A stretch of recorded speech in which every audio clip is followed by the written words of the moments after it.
Reciban un saludo especial en nombre de la doctora Diana Alexandra Ramolina Botía, presidenta del Consejo Superior de la Judicatura y de los demás magistrados que integran la corporación.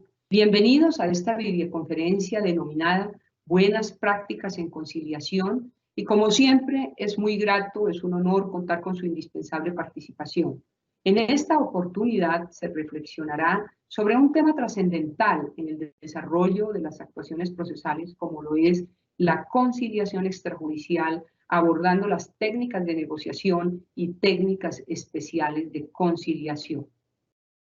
En el día de hoy contamos con la honrosa participación de la doctora Marta Cecilia Lema, quien actualmente es magistrada de la Sala Civil del Tribunal Superior de Medellín y además se ha desempeñado como juez promiscuo municipal, juez civil municipal, juez laboral del circuito y juez civil del circuito de Medellín y de Bogotá.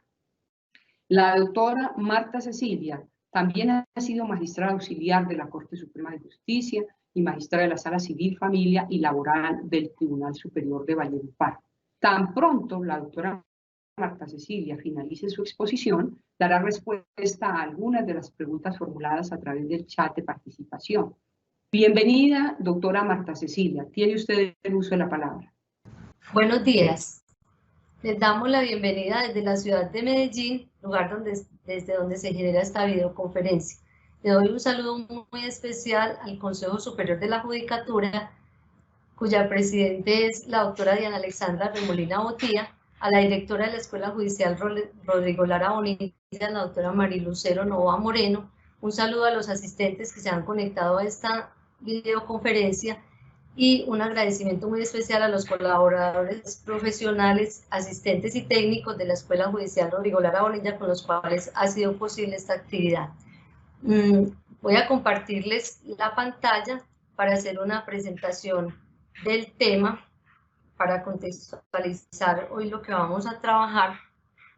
Comenzamos entonces por los objetivos, porque desde esto es que miramos cuál es la importancia del trabajo que vamos a hacer hoy.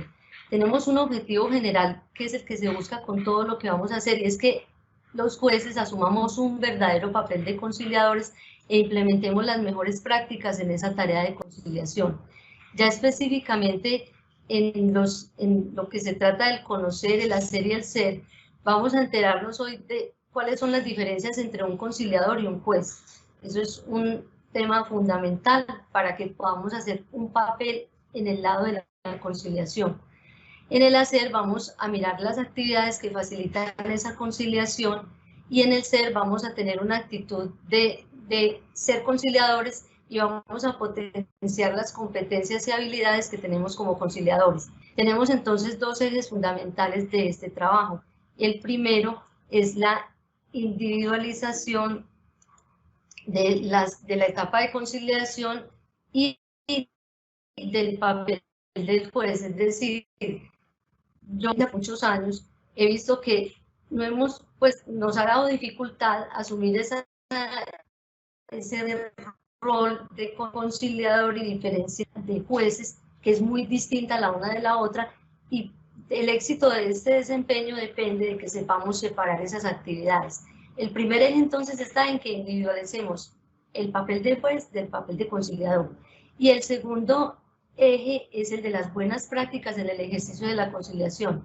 Estas buenas prácticas nosotros las hemos obtenido de un trabajo que se viene haciendo desde 2016 con la Escuela Judicial Rodrigo Lara Bonilla y con el Consejo Superior de la Judicatura desde la época de la presidencia de la doctora Marta Lucía Olano, quien en un convenio con Confecámaras se hizo el trabajo.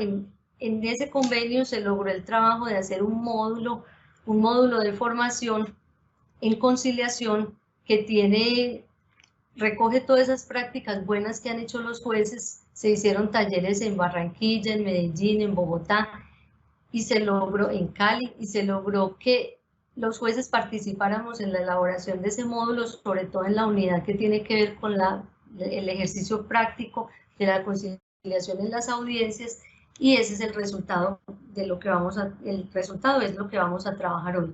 Yo les hago un llamado a que estudiemos este módulo. Este módulo está en la página de la Escuela Judicial a disposición de todos los que lo quieran consultar. es muy completo y abarca toda la temática de conciliación, es muy útil para la tarea del juez. Vamos a mirar entonces, en el propio libro de la conciliación tenemos una frase o un escrito de una carta del filósofo y abogado Jean-Marie Leroy, que conocemos como Voltaire. Él en 1745 escribió: cuando dos hombres quieren pleitear el uno contra el otro, son obligados a ir ante el tribunal de los jueces conciliadores, llamados hacedores de paz. Tengan cuidado con esa expresión, como él asemeja a los jueces conciliadores con los hacedores de paz. Y enseguida vamos a mirar la importancia de esa similitud. Miremos lo dramático de este relato que hace Voltaire sobre cómo funciona la institución de la conciliación en Holanda. Y es que hace un desprecio muy grande de lo que es la función judicial. ¿Esto para qué nos sirve a nosotros? Para entender que ese papel de conciliadores que tenemos como secundario lo deberíamos relievar, hacer más importante, no tenerlo como secundario, es decir, nosotros no somos ante todo jueces en ese momento de conciliación, somos conciliadores. Hay que diferenciar ese papel y hay que en esa tarea distinguir cuáles son los métodos autocompositivos y cuáles son los métodos heterocompositivos. En los autocompositivos están la transacción y la mediación en conciliación. Nosotros en el momento de la audiencia como jueces somos conciliadores, no somos jueces en ese momento. Eso lo tenemos que separar, así como el papel, tanto el papel como el momento en que estamos desarrollando. En la transacción solamente actúan las partes, ellas son las que hacen el arreglo, pero en la conciliación y sobre todo en la judicial, que es la que estamos trabajando hoy, que es en derecho, el conciliador es por accidente, es decir, porque la ley nos puso en esa tarea, somos conciliadores. En ese momento ya no somos jueces. Y vamos a mirar entonces cómo tenemos que separar esos dos papeles para que pueda haber un resultado favorable a la conciliación. Es muy preocupante que, me contaba un juez hace poco, que en un estudio que hicieron de una fundación en Colombia, con una muestra amplia de jueces, verificaron que de toda esa muestra, el 30% de los jueces le ponían cuidado a la etapa de conciliación. Esto es muy preocupante porque la etapa de conciliación es una etapa muy productiva, no solo para solucionar el proceso, que podría ser en forma definitiva, parcial, pero también puede generar un buen clima para lo que sigue en el proceso, es decir, para el resto de la audiencia, para la práctica de las, se deben hacer inclusive pactos procesales durante la conciliación. Y por eso es que el juez tiene que desempeñar esta etapa y ese papel con mucha responsabilidad y diferenciarlo muy bien de su tarea de juez. En los métodos heterocompositivos como mecanismo alternativo de conflicto, contamos con el arbitraje, la amigable composición y los jueces de paz. Esto para diferenciarlo de los métodos autocompositivos, que son los de conciliación y transacción. Por eso, en el papel de conciliador, el juez no para nada juzga. El juez es un actor muy diferente a lo que nosotros estamos acostumbrados a hacer en nuestro quehacer de jueces. Aquí vemos, por ejemplo, una diferencia que hay muy grande entre conciliadores y jueces. Comenzamos con unas pocas similitudes. Por ejemplo, en el papel de juez conciliador en el proceso, el juez accede a esa etapa de conciliación por medio de una demanda, al igual que lo hace un conciliador también.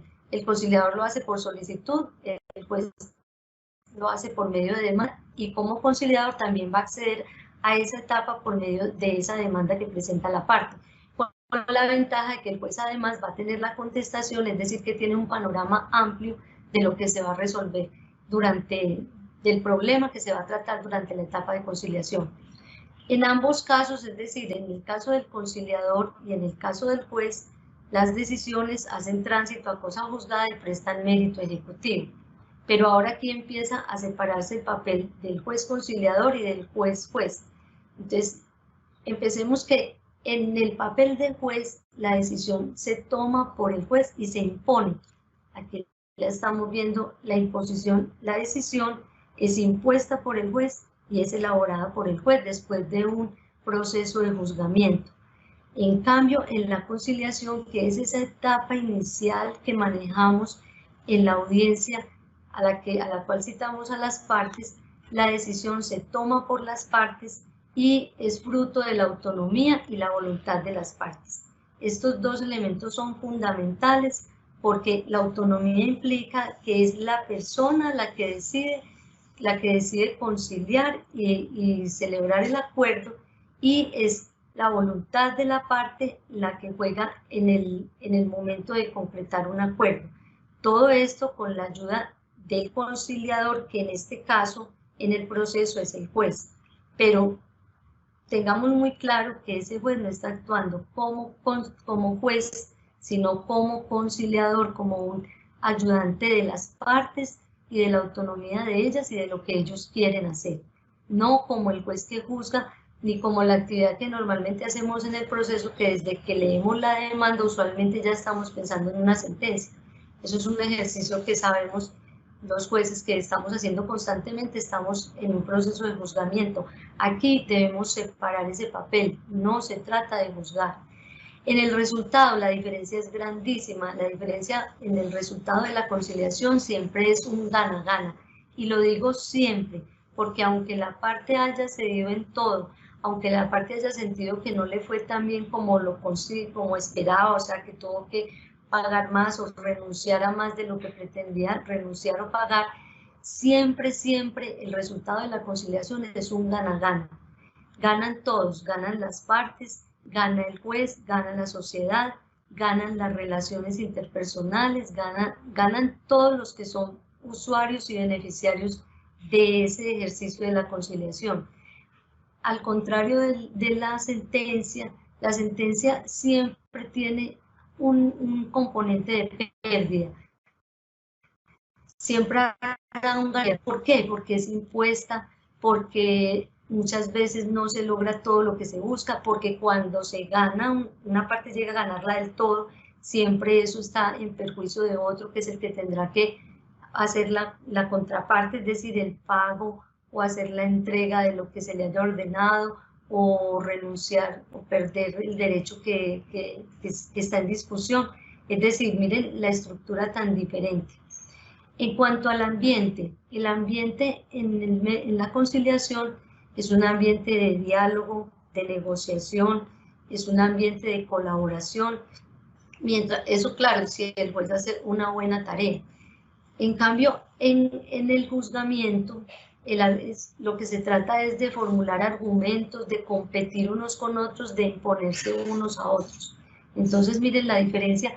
Aunque si se hace una buena etapa y una tarea de conciliación, aunque no se haya logrado el acuerdo, de todas maneras, esta etapa que es muy conflictiva, la del juzgamiento, puede mejorar, puede suavizarse el clima del proceso y lograr que en el proceso haya una especie de colaboración entre partes una vez que se ha restablecido en algo la relación a partir de esa etapa de conciliación.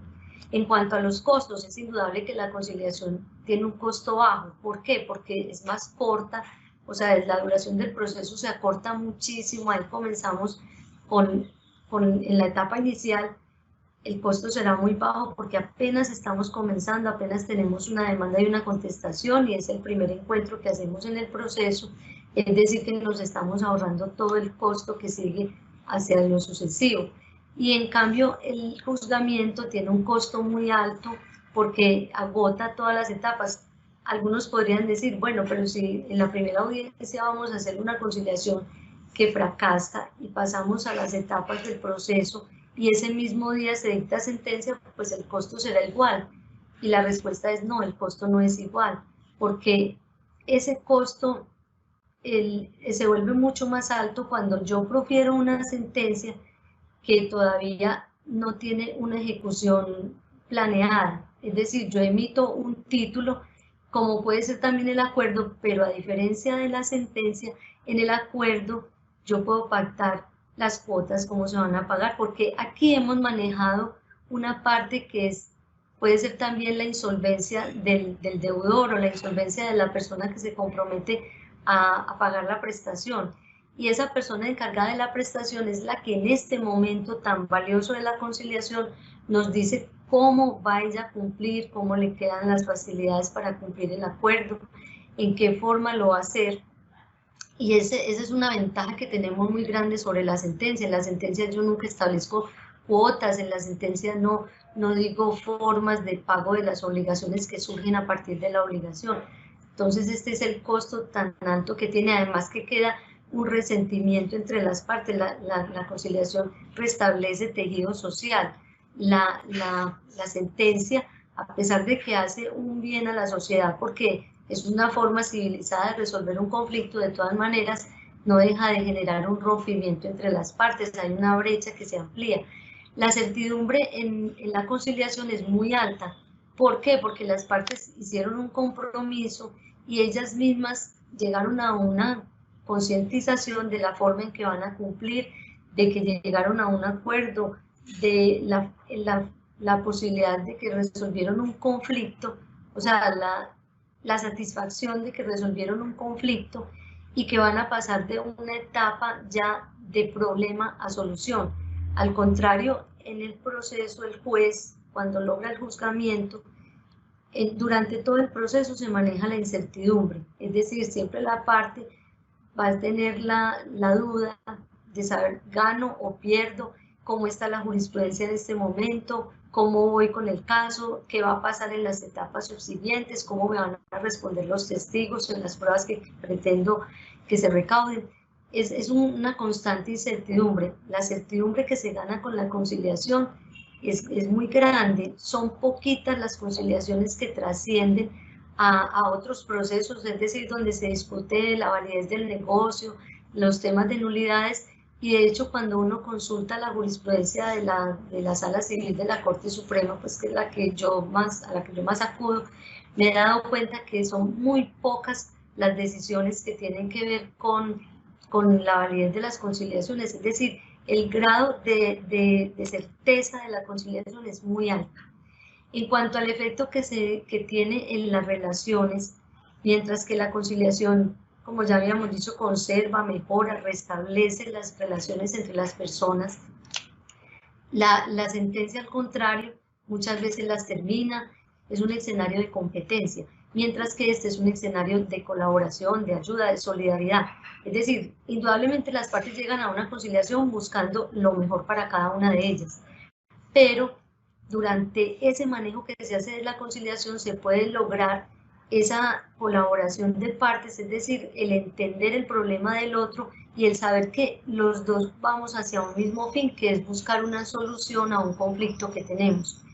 En cuanto a las actividades, tenemos que, mientras que el conciliador comprende y colabora y es absolutamente imparcial, el juez juzga y requiere, es decir, y al final siempre terminará tomando partido porque su decisión va a ser favorable o desfavorable a uno o a otro. Pensemos nosotros como una persona del común, en cuál escenario preferiríamos entonces que se resolviera nuestro conflicto. Y solamente al ver este comparativo, fácilmente podemos encontrar cuáles son las bondades de llegar a una solución de un conflicto por medio de una conciliación y no tener que llegar a una sentencia. Aquí es entonces importantísimo el perfil del conciliador y vamos a mirar las diferencias que hay entre un conciliador y un mediador.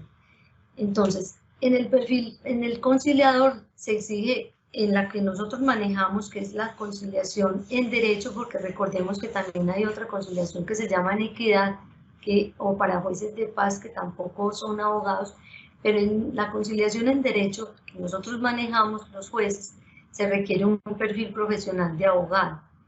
El juez en este caso, papel de conciliador, de ahora en adelante no lo vamos a llamar juez, llamémoslo conciliador en derecho. El conciliador en derecho en este caso entonces tiene la obligación de proponer fórmulas de acuerdo.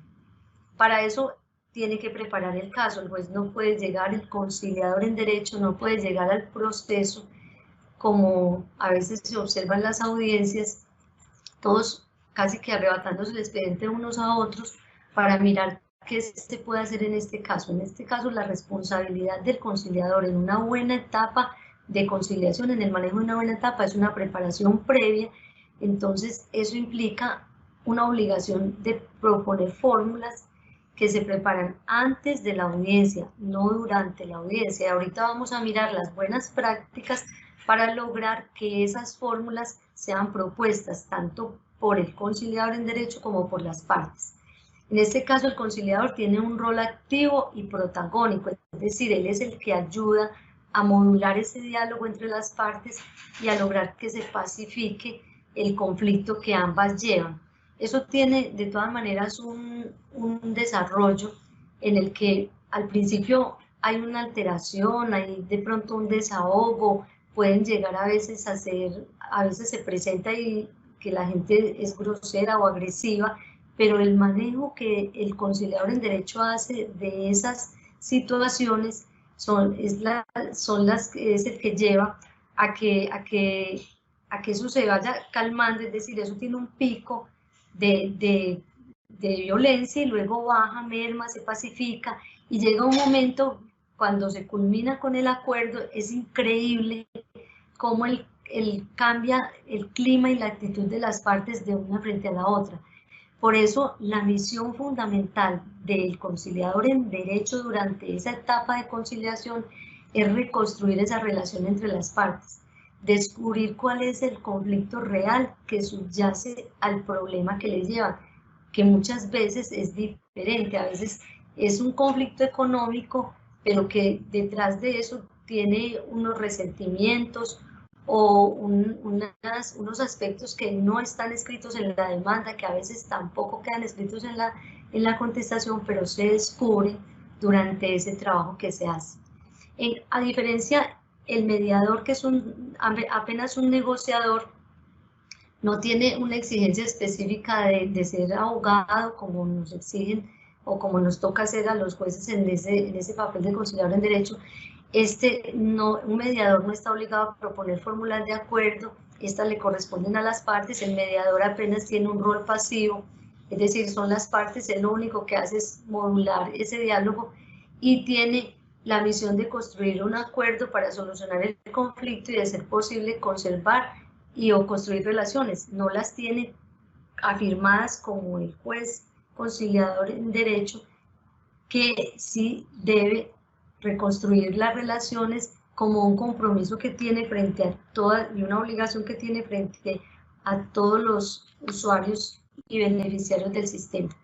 Si nosotros, por ejemplo, miramos todas las definiciones, o sea, todo lo que es una conciliación, con solo ver esto nos enamoramos de esta figura, porque nosotros encontramos 21 cualidades pues que tiene la conciliación. Les recuerdo que esto es un trabajo que se hizo con ese recorrido por el país y encontramos con muchos jueces y coincidimos con ellos en que la conciliación es un escenario diferente al proceso judicial y diferente al proceso arbitral. Es decir, nosotros tenemos que tener en la mente que lo que estamos haciendo al momento de la conciliación es algo diferente. No, eso no es un juicio, es un escenario de conciliación. También tenemos que tener muy presente que lo que prima en la conciliación es la autonomía de la voluntad. Por eso hay que respetar las decisiones de las partes. El juez no debe llegar a imponer, o el conciliador en derecho en este caso, pues no puede llegar a imponer ni los criterios, ni los prejuicios, ni las mejores soluciones que a él se le ocurren. Por eso la conciliación empieza por darle el papel de propuestas a las partes para que sean ellas quienes orienten la solución y esa sea una conciliación que se cumple. Cuando se hace mediante imposiciones, esas son las conciliaciones que generan problemas, las que luego no se cumplen y las que terminan en procesos de nulidad, de validez por falta de consentimiento o por que la parte luego se arrepiente de lo acordado. En este caso también hay un libre albedrío de las partes que les permite pactar inclusive cosas que no están en el proceso y solucionar otros temas diferentes como denuncias penales que estén cursando entre ellas, querellas, otros problemas que subyacen al problema que se está resolviendo en el proceso concreto. Esa conciliación también va más allá de la ley, es decir, nosotros tenemos que desaprender en el momento de ser conciliadores que somos jueces, tenemos que olvidarnos de todas esas definiciones. Eso nos ayuda para fijar el problema, nos ayuda para analizarlo y de pronto para proponer soluciones, pero no nos centremos solo en lo jurídico, dejemos que las partes sean creativas, imaginativas, que propongan otras soluciones. Hay veces en la conciliación que se llega a una renuncia mutua, a veces las partes dicen, listo, ya no quiero seguir con esto, terminemos esto, no le voy a cobrar nada, el otro dice, yo tampoco le voy a cobrar nada, y hay jueces que insisten en que no, que esa no es una manera de arreglar. En Bogotá, por ejemplo, cuando yo era juez ocurría que en los remates a veces se remataba por cuenta del crédito, luego se presentaban el banco y la parte a decir, no queremos que apruebe el remate, queremos que se haga, que se termine y se lleve a feliz término un acuerdo que tenemos de renegociación de la deuda, y hay jueces que no aceptaban esa solución, y eso no se, pues para mí un juez verdaderamente conciliador, y la conciliación se puede ejercer durante todo el trámite del proceso, debe facilitar que haya esa oportunidad de arreglo entre las partes, esa oportunidad de resolver problemas. Resolver problemas no es solamente mediante sentencias. Esto implica que se dé la oportunidad de evitar los procesos judiciales, que no haya que irse a una ejecución, de restablecer las relaciones, de evitar esos costos. En la conciliación además se maneja la informalidad. En este tema de la informalidad, por ejemplo, se ha manejado, algunos jueces son amigos de no utilizarla toda durante la etapa de conciliación. A mí me parece sano, yo personalmente lo haría de esa manera porque la conciliación no tiene ese esquema jerárquico que tienen las audiencias o que tiene el proceso, sino que es un sistema horizontal de igualdad entre un conciliador que ayuda a las partes y unas partes que están también en igualdad de condiciones para llegar a un arreglo, es decir, tienen las oportunidades de aporte, las oportunidades de proponer soluciones y las oportunidades de ser generosos en la medida en que ellos quieran y en el orden, ojo esto, en el orden en que ellos quieran. Es decir, no es obligación que el demandante sea el primero que proponga fórmulas o sea el primero que brinde una oportunidad de solución. Eso lo puede hacer cualquiera de los dos y es preferible que lo hagan de esa forma, que lo hagan en forma voluntaria. En esa tarea de sensibilización sobre la conciliación es donde el juez les puede advertir que hay esa libertad de que el primero que quiera ser generoso lo puede hacer, y así puede comenzar el interrogatorio del juez. ¿Quién quiere comenzar por ser generoso con el acuerdo para solucionar este problema? También en esa tarea de la conciliación es descubrir el verdadero conflicto, es decir, cuando se tiene esa interacción con las partes, se revelan los intereses individuales, se busca la esencia del conflicto y se puede ir más allá del problema. Por eso hay conciliaciones que resultan tan sorpresivas. Yo que he hecho un manejo de conciliación desde el año 92, finales del 92 comencé de juez, me han tocado unas conciliaciones que de verdad parecen como sacadas de película. Me tocó, por ejemplo, una conciliación en Bogotá en donde un señor entregó un cheque de 23 millones de pesos, se lo entregó a la otra parte en la siguiente oportunidad que tuvimos para concretar el acuerdo, y ese cheque, el propio señor que lo gira, el propio señor que lo recibe, él se lo paga a una fundación, y la fundación que le hace el pago hace una donación a una entidad de beneficencia.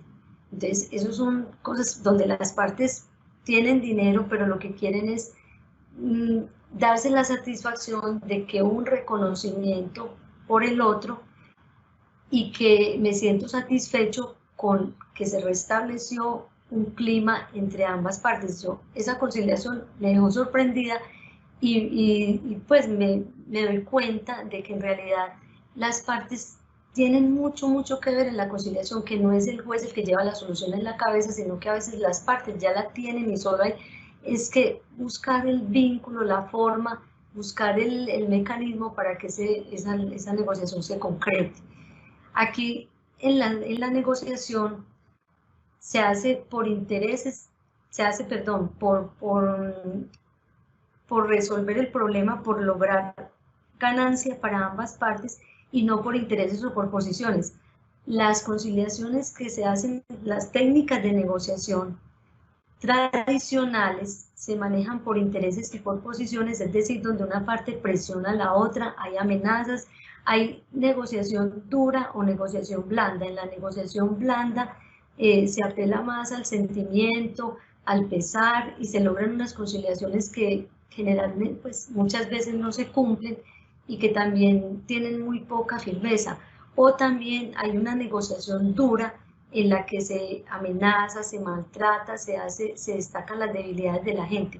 En una negociación gana-gana de conciliación con las técnicas de la Universidad de Harvard, que son las que intuitivamente manejamos nosotros en las conciliaciones, en ese tipo de conciliación, de negociación, se manejan intereses comunes, se manejan intereses individuales para favorecer. Tienen un lema que dice duro con el problema, suave con las personas.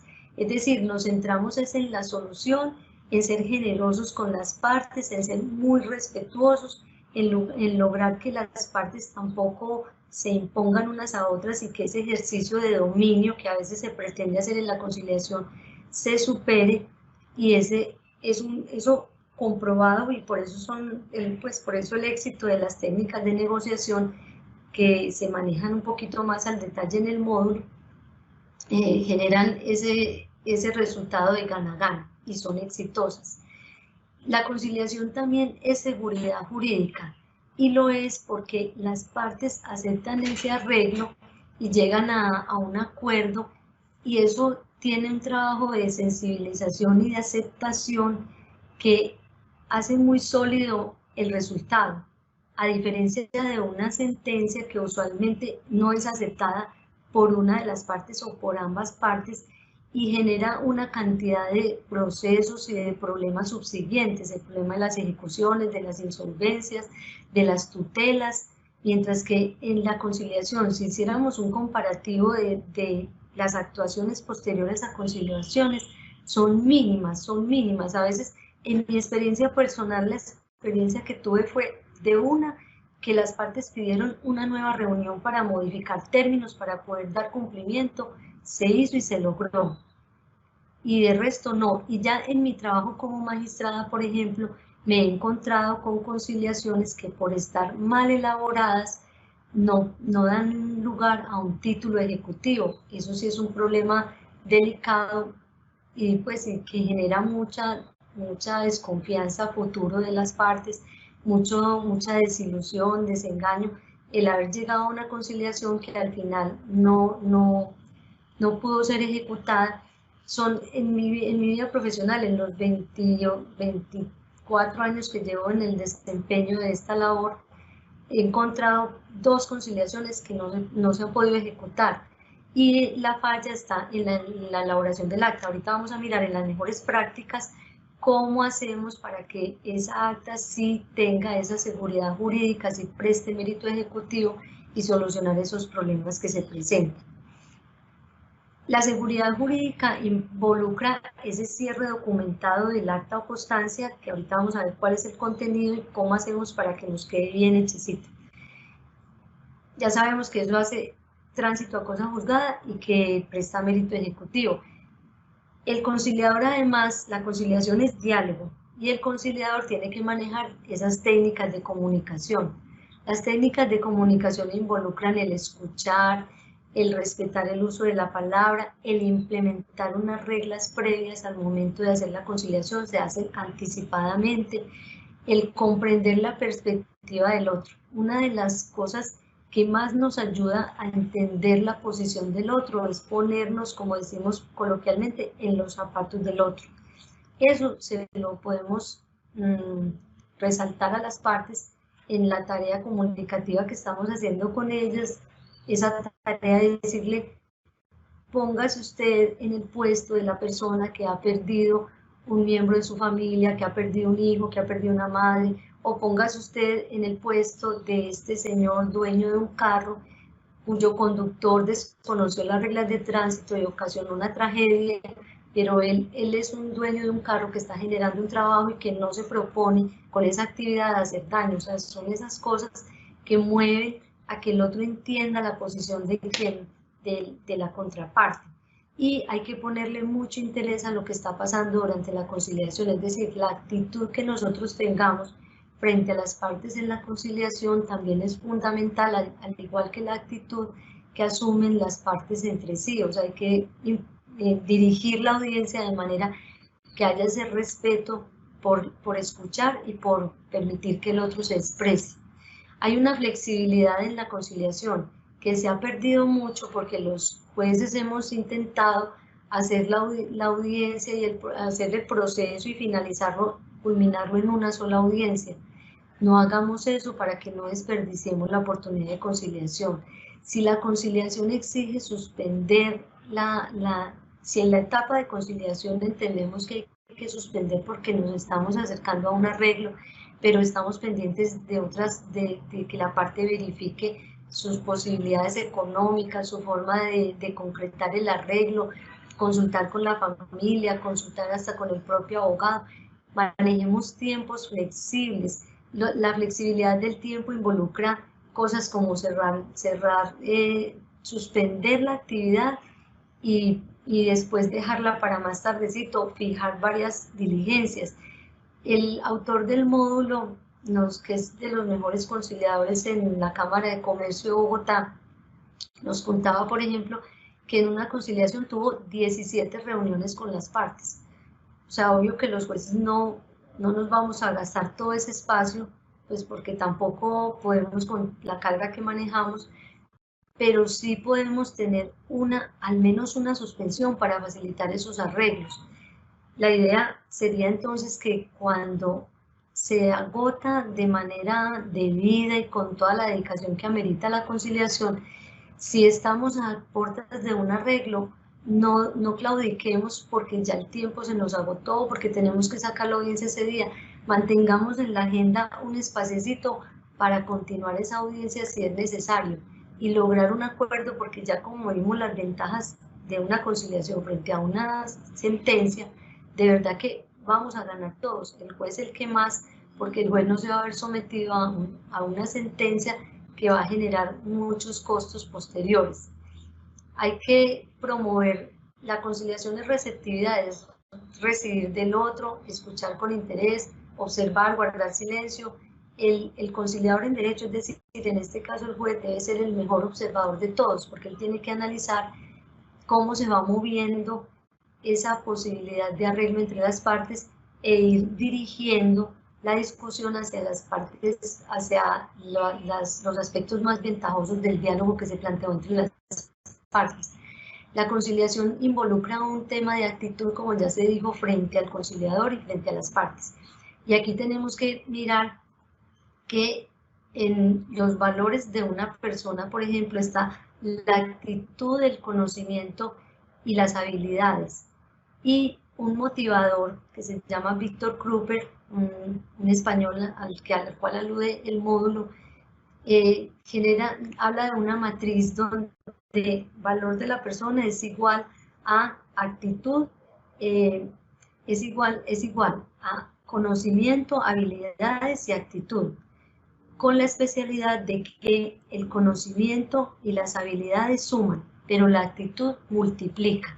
Es decir, que cuando el conciliador en derecho llega con una actitud de conciliación a esa etapa, eso multiplica todo el conocimiento que él lleva y todas las habilidades que tiene para manejar esa etapa. Por eso es fundamental que empecemos a creer en la conciliación. Yo los invito a que hagamos un ensayo de empezar a trabajar esa etapa de manera diferente y mirar cuáles son los resultados que se van dando, porque a medida que esos resultados se presentan, uno se entusiasma y se vuelve un adicto a conciliar de buena manera, es decir, a gastarse todo el tiempo y la curia, como decían las abuelitas, la curia que requiere esta actividad. Además se despierta mucho la creatividad, que es también una de las manifestaciones de la conciliación. Tenemos la creatividad, el liderazgo, el respeto por el otro. A medida que nosotros vamos logrando más éxito en las conciliaciones, vamos creciendo también en todas estas aptitudes que también, estas aptitudes ya con P que debe tener el conciliador. Como les decía, manifestadas en la creatividad, en el liderazgo, es decir, en dirigir, en plantear las reglas, en aproximarse a las partes. Aquí está la expresión, ponerse en los zapatos del otro, eso es el respeto por el otro. Escuchar para argumentar y fomentar un diálogo amable. Hay que también dejar que a veces los ánimos se suban, porque hay que dejar también que se desahoguen y controlar eso, es decir, hasta cierto punto. La parte se altera, entonces usted la va calmando y como está a un mismo nivel de la parte, no está arriba imponiendo, pues esto hace que esa actividad sea de mayor comprensión. Tiene que atemperar los ánimos, solucionar situaciones de desconfianza. Por ejemplo, cuando ya se llega al proceso, como se ha agotado una conciliación prejudicial y se han agotado otras posibilidades de acuerdo de pronto, y ya las partes llegan muy desgastadas o muy desilusionadas y muy desconfiadas al proceso, esto se puede restablecer advirtiendo, es que aquí la conciliación se hace con el aval del juzgado, es decir, aquí va a haber un aval del conciliador que va a garantizar que este acuerdo presta mérito ejecutivo que se va a cumplir, se les puede facilitar inclusive las cuentas judiciales para que se hagan los pagos, facilitar todos los medios para que esa conciliación o ese acuerdo se concrete. Se debe velar todo el tiempo porque haya un equilibrio, es decir,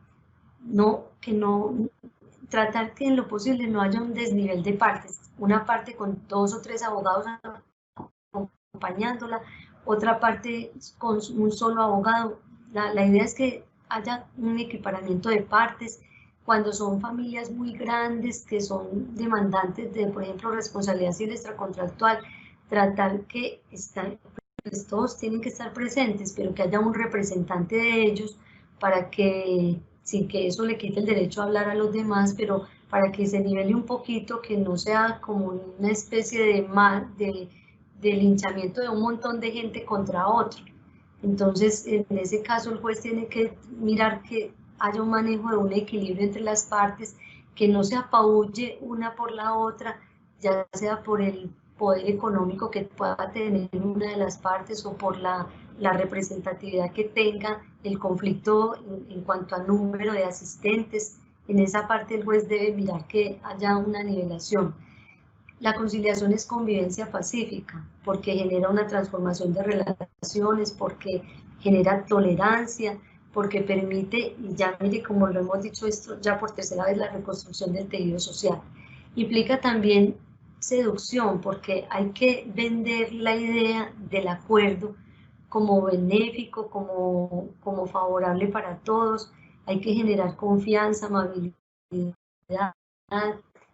La conciliación involucra valores y respeto. Es todo un arte y por eso como arte tiene reglas y técnicas y no, en lo posible, no evitemos llegar a improvisar, llegar a ejercer solamente la intuición para hacer una conciliación. Y al final de todo es un factor de paz, que es en este momento la política a la que todos buscamos llegar. En la conciliación también hay que tener en cuenta la ética. La ética está llena de valores y esos valores nos llevan a hablar de humanidad del ser, de las características fundamentales y más profundas. Aquí rescatamos el concepto de dignidad humana, de tanta recurrencia por Kant, quien decía que el hombre es un fin y no un medio para lograr algo. Es decir, en la audiencia de conciliación lo que nosotros buscamos es que, manteniendo esa dignidad de los hombres, de ambos, de los que están enfrentados en el conflicto, de todos los que están ahí involucrados, se llegue a ese acuerdo o a ese arreglo sin que se menoscabe ese respeto por ninguno. Hay que hablar también ahí en la ética de deberes y derechos. Todos los derechos tienen correlacionados deberes, y en ese cumplimiento de deberes y en ese ejercicio y beneficio de los derechos que queremos tener, hay que saber quién es el beneficiario y quién es el obligado. Y para esto la conciliación es un factor fundamental. Como características y principios que se manejan en la conciliación, tenemos que tener siempre muy presentes para que nos quitemos ese papel de juzgadores que tenemos siempre a flor de piel cuando estamos presentes en una audiencia dirigiéndola. Tenemos que tener en cuenta la neutralidad. Hay que tener neutralidad frente a partes para no generar y no revelar la empatía que podemos tener frente a uno o frente a otro. Simplemente esa empatía tiene que ser doble, es decir, frente a los seres humanos que tenemos al frente, para que por medio de ella se logre ese clima que necesitamos de tranquilidad para que la audiencia evolucione. Tiene que haber imparcialidad y no evitar expresiones, por ejemplo, frente a propuestas que hagan las partes, no descalificar las propuestas, sino más bien decir, esa es la razón que usted tiene, es el interés que usted tiene, y miremos cómo podemos hacer que ese interés se encuentre con el del otro, cómo podemos hacer que en un clima de conciliación, que es ceder, se pueda llegar a un acuerdo o a un arreglo con la otra persona. También tenemos esto es fundamental, la confidencialidad en la conciliación garantiza que lo que se diga, que lo que se proponga, no puede, óigase bien, y le hago mucho énfasis a esto, no puede ser utilizado como prueba en el proceso, ni tampoco puede influenciar la decisión. Es muy difícil porque el juez tiene en una visión más allá de la etapa de conciliación, sabe que si no va a lograr esa conciliación, si no vamos a llegar a un acuerdo, va a haber que dictar sentencia. Entonces, puedo aprovecharme para ir cogiendo conocimiento y utilizarlo después. Hay que hacerse ese propósito de separar lo que se dice en la conciliación de lo que se dice en el proceso y en la etapa de pruebas. Tengamos presente que en el momento de conciliación todavía no se han practicado las pruebas. Apenas estamos en ese proceso de diferenciar los problemas con los que llegan las partes. Entonces, eso es una fortaleza que tenemos, que todavía no hay pruebas. Y tenemos que desde entrada, inclusive desde la convocatoria a la audiencia, decirles que las propuestas que se formulan y lo que se diga en la audiencia no puede ser utilizado como prueba ni va a ser tenido en cuenta. Que además lo que el juez diga tampoco constituye un prejuzgamiento. Entonces, es un manejo difícil, pero lo podemos lograr primero con una tarea mental de separar esos papeles de juez y conciliador. Y segundo, con la advertencia y las reglas de juego que les vamos a fijar a las partes y nos vamos a fijar inclusive nosotros mismos cuando hagamos el ejercicio. Muchos jueces y los que lo hacen, los que se desempeñan mejor en esta tarea porque tienen muy alto nivel de conciliación, estos jueces me han comentado que no graban la etapa de audiencia. Inclusive, como de pronto es más dispendioso lograr que se suspenda la diligencia porque hay que contactarse con el técnico que controla la audiencia para que lo haga, lo que hacen es que previamente a la audiencia hacen la etapa de conciliación y la hacen sin grabación. Y luego de que agotan la etapa de conciliación, si fue favorable, hasta ahí llegó, no hay necesidad de seguir adelante con la audiencia. Pero si es desfavorable, en ese momento abren ya la grabación. Esto da la garantía de que no va a quedar el reporte o documentado lo que se dijo y le da tranquilidad a las partes. Es fundamental insistirles muchas veces, hablen tranquilos, que lo que aquí se diga no constituye confesión, no puede ser utilizado como elemento probatorio del proceso, ni se les va a tener en cuenta como tal. Después de que cerremos la etapa de conciliación, vamos a comenzar con la etapa ya de pruebas y lo que sigue, y ahí ya sí viene un juzgamiento con lo que viene después. Hay que también tener mucha independencia frente a la conciliación.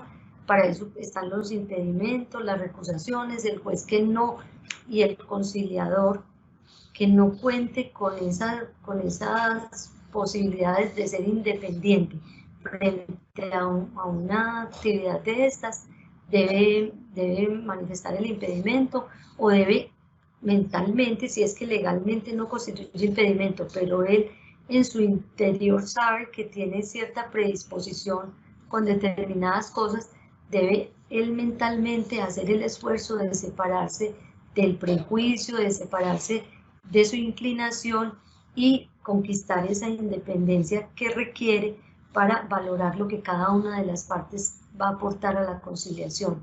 Tiene que tener entonces esa autonomía frente a las partes. Además, eso se debe reflejar cuando son presenciales las audiencias. El juez no debe observar un comportamiento amistoso y de cercanía con alguna de las partes, pese que hayan sido compañeros de universidad o eso, pues eso pasa.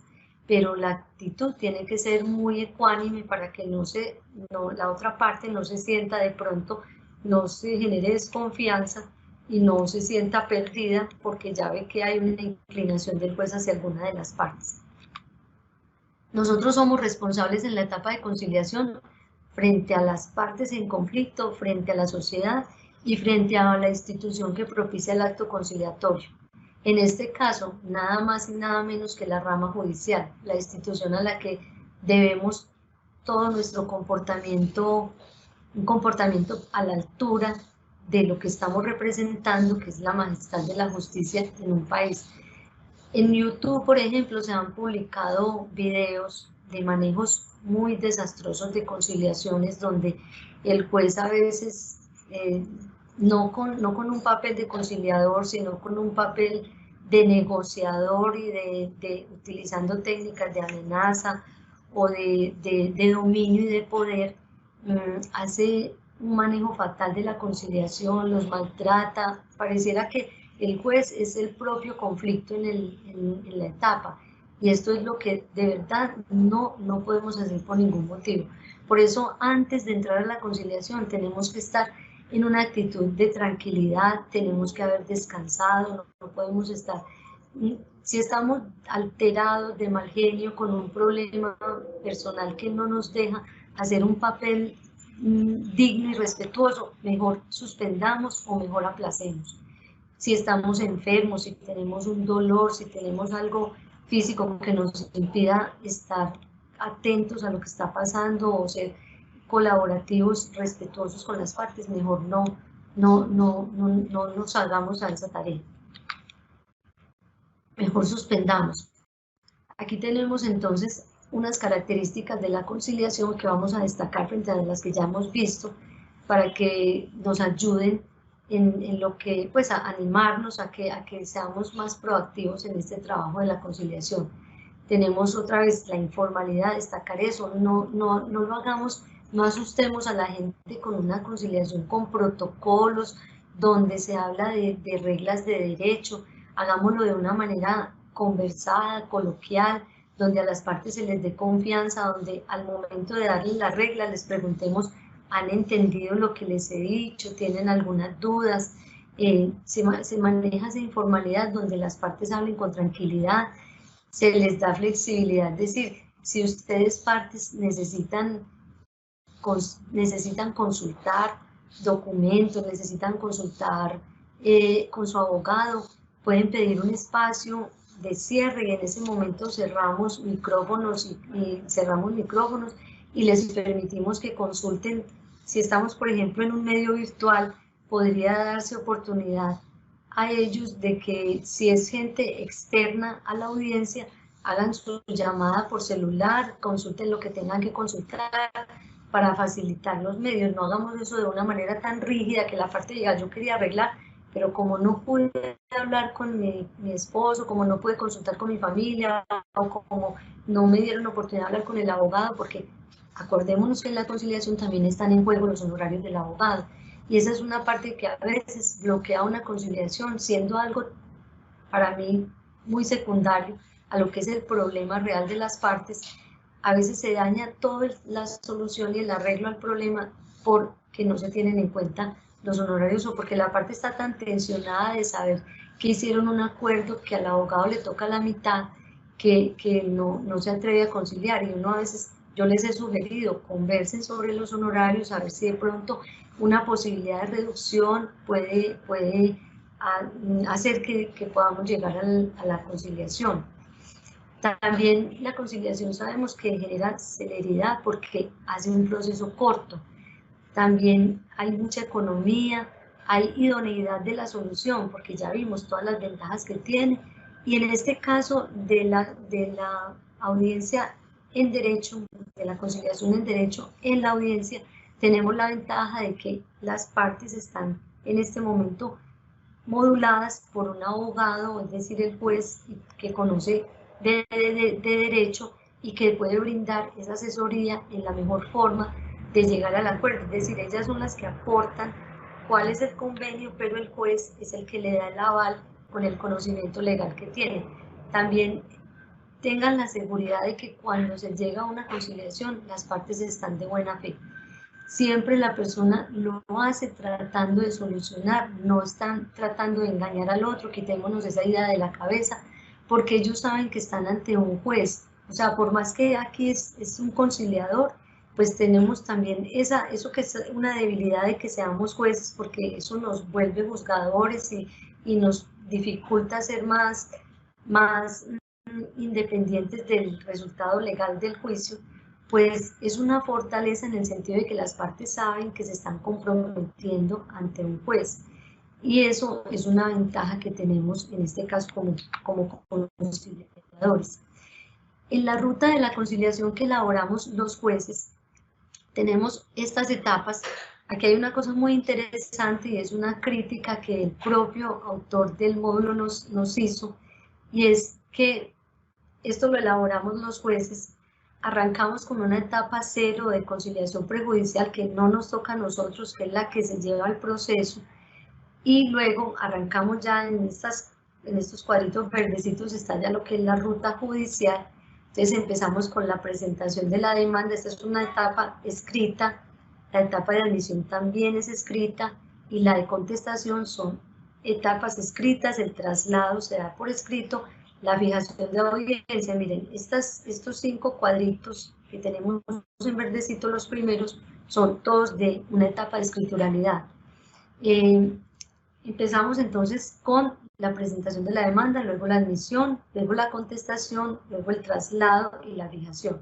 En esta etapa escritural, pongamos cuidado en estos 2 puntos, los que están con amarillito. Yo también le pondría una observación en amarillito, pues como un puntico amarillo a este, porque tiene relación con este, y es que hacemos un manejo también que es muy beneficioso para la conciliación en la etapa de admisión.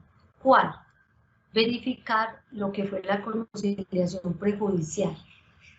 En esta verificación nosotros tenemos que mirar que ese requisito de conciliación prejudicial sí se agotó en debida forma, que se llamó a las mismas partes que están siendo llamadas al juicio, porque si no, anteriormente esto generaba un rechazo de la demanda, ahora lo que genera es una inadmisión para que se complete el requisito en debida forma. Este manejo de la conciliación prejudicial, es decir, como requisito de procedibilidad, es favorable porque fomenta la cultura de la conciliación. O sea, esta ley de obligar a que la conciliación se hiciera, a que la conciliación se hiciera prejudicial, lleva a que se fomente la práctica de la conciliación. Luego viene la fijación para audiencia, un momento fundamental en el que el auto que fija la conciliación le debe decir a las partes cuáles son las reglas y que previamente a la conciliación se preparen las propuestas. Esas propuestas entonces van a llevarse a la etapa de conciliación, donde vamos a desplegar todas esas cualidades y todos esos principios que hemos visto. Acá, por ejemplo, entonces tenemos que hay unas etapas de planeación, de contacto, de contexto, que es ya lo que se hace durante la conciliación. Esta es previa, este es el contacto que se establece entre las partes, de la definición del conflicto, de la interacción entre las partes, del diseño del acuerdo y del cierre de la conciliación. Importantísimo tener presente, pues si me están diciendo que ya estoy agotando el tiempo y de verdad que se me fue muy corto, es que, por ejemplo, ese acuerdo debe incluir todas estas preguntas, responder todas estas preguntas. Vamos a verlas. No, esta es la fijación del problema que nos contesta las preguntas qué, cómo y entre quiénes está el problema, así lo fijamos.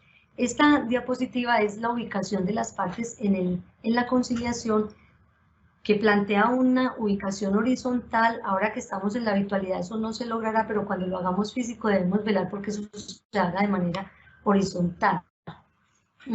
También se fijan las reglas previas en las que se invita a que los apoderados, la mayoría de los jueces son partidarios de eso, que los apoderados se unan al conciliador para que ayuden al arreglo. Se pueden involucrar los honorarios del abogado, se les debe informar que ellos no son los que dicen ni la primera ni la última palabra, que tampoco son actores principales, porque los principales, como ya se ha insistido tanto, son las partes, y se debe también advertir que se pueden hacer reuniones aparte con las partes. Yo trato de evitarlo, pero en los casos en que sea indispensable, porque estamos muy cerca y de pronto hay cositas que se puedan conversar aparte para lograrlo, se puede hacer siempre y cuando ellos se haya establecido como regla y se les haya advertido las partes. Ese es el mejor manejo que se puede hacer de esto. Pasemos entonces, para que abreviemos. El diálogo implica conceder, ceder y llegar a un acuerdo. Para que lleguemos acá a las preguntas que debe contestar el acuerdo que se logra entre las partes. Tenemos que un acuerdo bueno que no genere problemas posteriores debe responder estas preguntas. ¿Quién es el que concilia? ¿A quién se le va a pagar? ¿A quién se le va a conceder? ¿A quién se le va a dar lo que se acordó? ¿Qué es lo que se acordó? O sea, es decir, ¿cuál es el objeto de ese acuerdo? ¿Cuáles son los compromisos que se adquieren?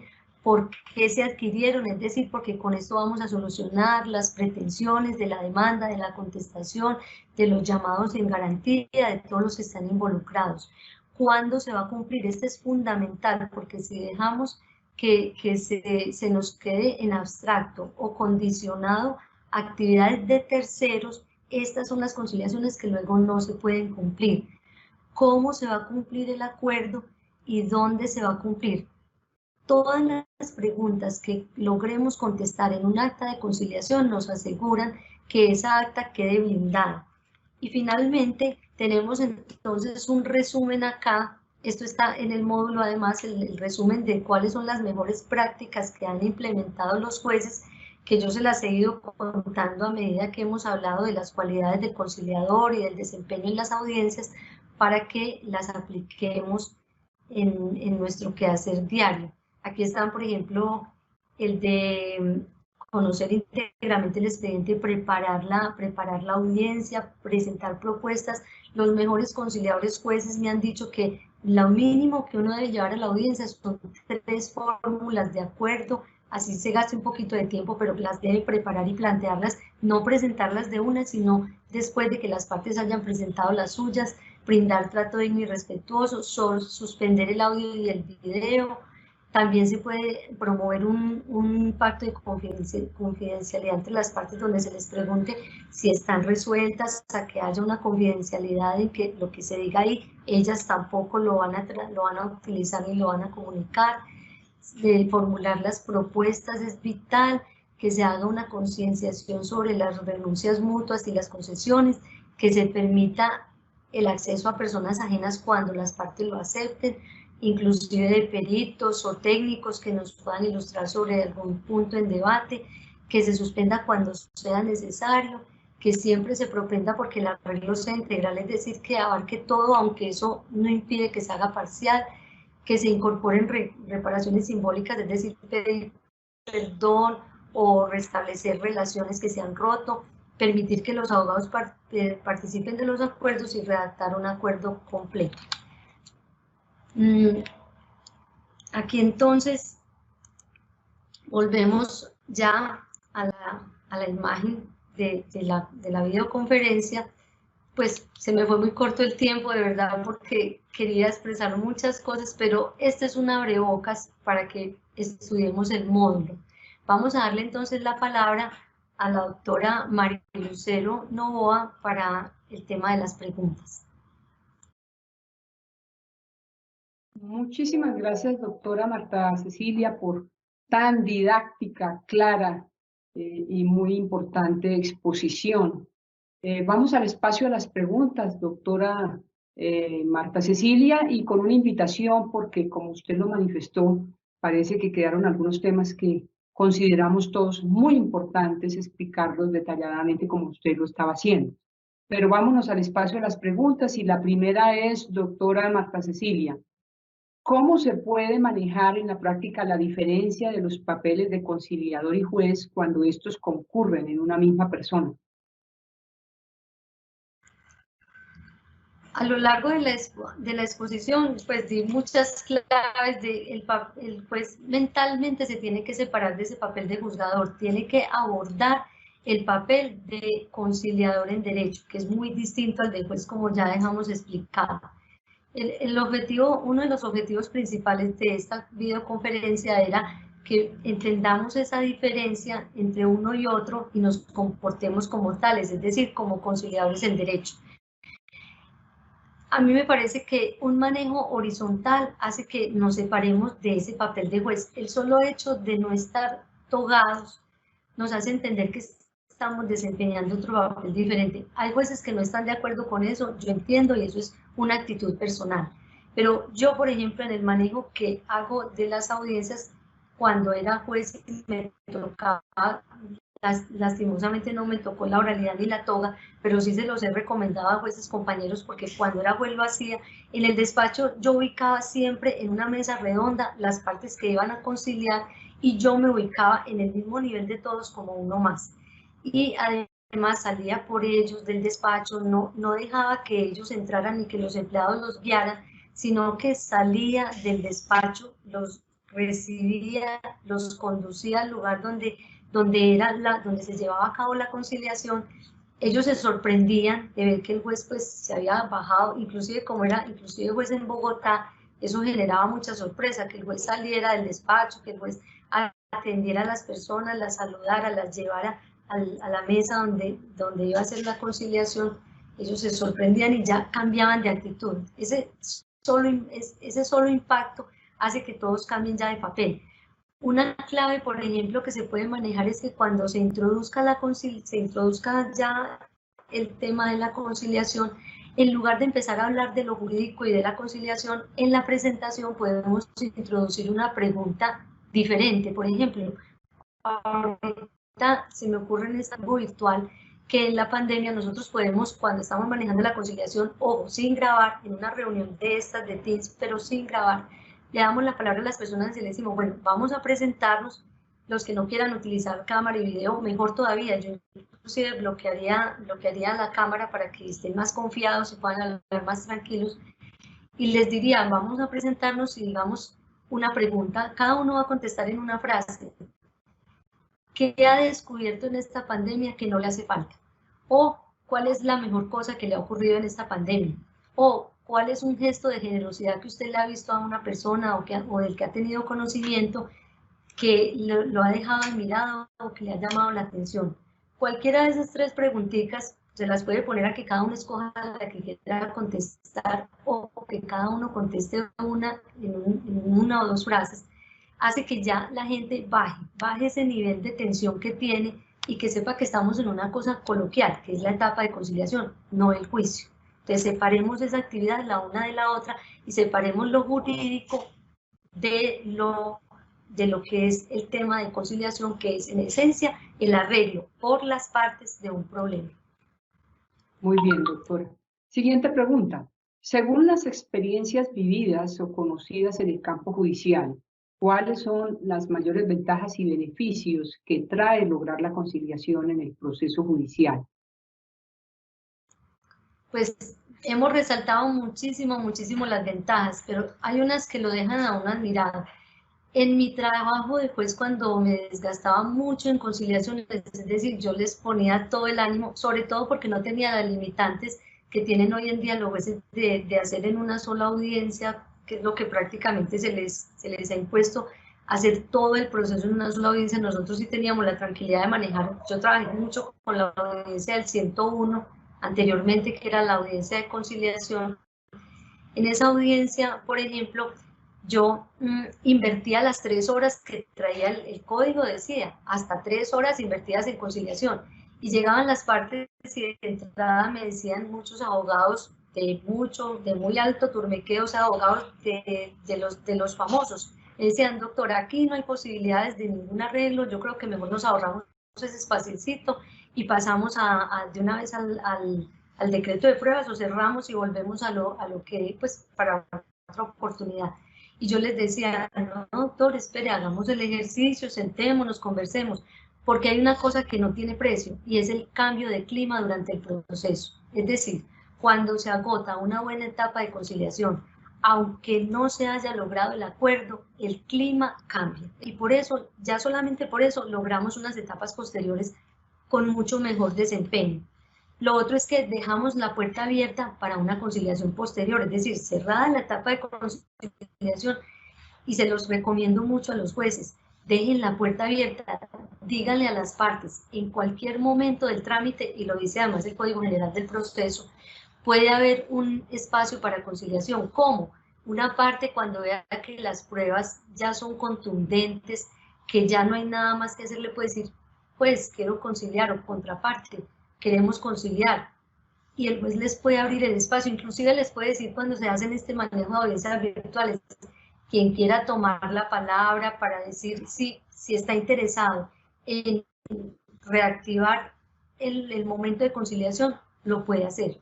¿Por qué? Y no importa que el juez lleva una audiencia, ahorita prácticamente llevamos la sentencia de esa audiencia, y a veces el juez piensa, no, como ya tengo la audiencia, pues yo qué afán de conciliar acá cuando ya tengo la sentencia, perdón, ya tengo una sentencia hecha, entonces privilegio la sentencia. Pues por favor, no pensemos así. Pensemos en que siempre una conciliación, por más diferente que sea la sentencia, siempre va a ser la mejor solución del proceso. Yo lo que propongo es enamorémonos de la conciliación y trabajémosla como es. Les propongo, piensen sin hacer nada de esto, ¿cuántas han llegado a ser? Si han llegado a ser una, entonces mire que eso sí resulta. Y estoy segura de que han hecho más de una. Ahora, haciendo esto, el resultado se multiplica.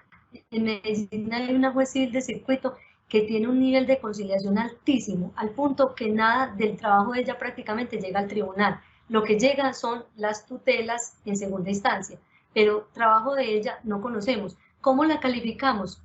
Con las conciliaciones que hace, y logra unas calificaciones muy altas por el buen manejo que hace, porque a la hora de uno calificar una conciliación, aunque no está grabada, aunque las fórmulas se dieron por fuera de audio o no están documentadas, el acuerdo se evalúa como si fuera una sentencia y se valora mucho esa tarea del juez. Hay que tener en cuenta que además la conciliación es una salida efectiva y que el Consejo, para promover esa formación conciliadora de los jueces y esa actividad, debería darle un plus a la calificación en conciliación, es decir, que el juez conciliador sea el mejor calificado y que además se premie, así como se premian las decisiones de género, se premia al juez que tiene un nivel muy alto de conciliación por todo el costo que significa para la actividad judicial y por todo el impacto que esto tiene en la paz y en el restablecimiento del tejido social.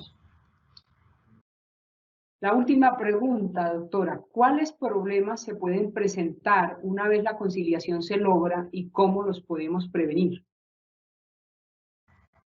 Ahorita les hice alusión a unos problemas frecuentes, pues, o sea, en los que yo he percibido, es que una vez que se logra el acuerdo, A veces se va a revisar el acuerdo y tiene faltas, por ejemplo, como que se involucró la actividad de terceros o se conciliaron asuntos que no pueden ser conciliados.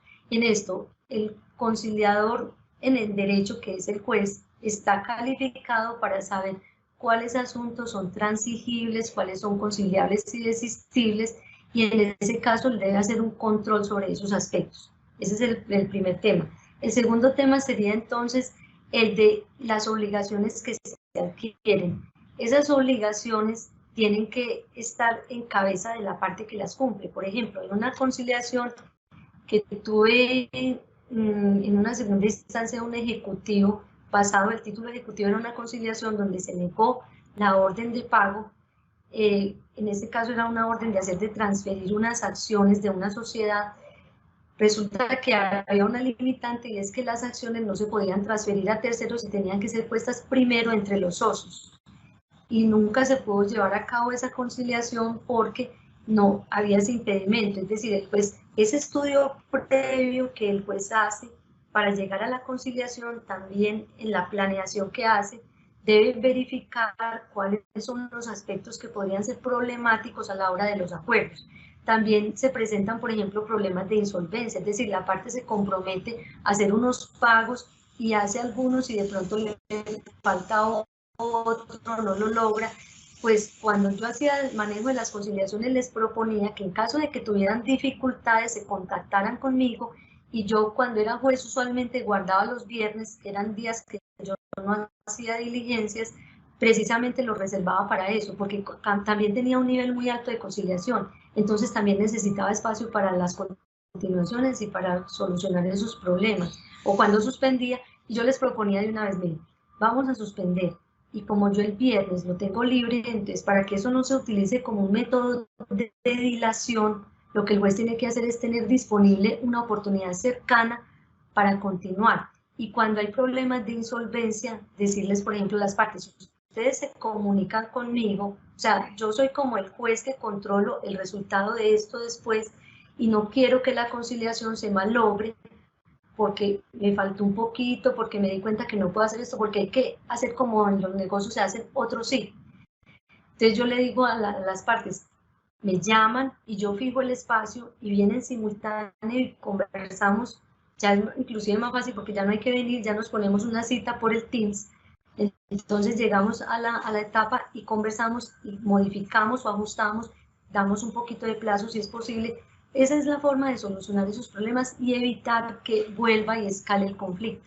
Porque la desilusión cuando hay una conciliación y no se logra es muy grande. Es igual que cuando al niño uno le dice que vayamos al parque mañana y no vamos al parque y no le explico las razones por qué. Es algo así con las partes también. Nuestro agradecimiento especial a la magistrada Marta Cecilia Lema, magistrada de la Sala Civil del Tribunal Superior de Medellín, por su generosa, muy clara, muy didáctica disertación, con la cual sin duda nos brindó elementos de juicio para un mejor entendimiento y comprensión sobre las técnicas de negociación y las técnicas especiales de conciliación. Como usted lo manifestaba, doctora Marta, temas de vital importancia que cobran vigencia en esta época de crisis, de confinamiento.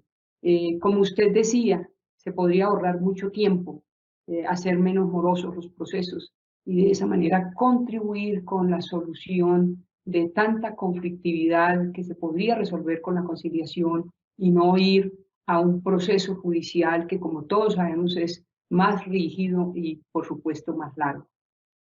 Muchas gracias, doctora, por la profundidad y por la sencillez con la que usted tocó este tema. Y yo voy a hacer alusión a unas palabras que usted mencionó hoy, uno que son estos principios de la conciliación, y quiero referirme a la informalidad, a la flexibilidad, a la sencillez y volver a las cosas básicas, que son eso, la buena fe, la celeridad, la economía, la idoneidad para agotar. Así que muchísimas gracias y queremos que esta conferencia pueda incentivar a todos nuestros jueces, todos nuestros servidores judiciales, para concientizarse más de la necesidad de aplicar este derrotero que nos da la ley para poder resolver con prontitud y celeridad y eficacia todos los problemas que se ponen bajo su conocimiento.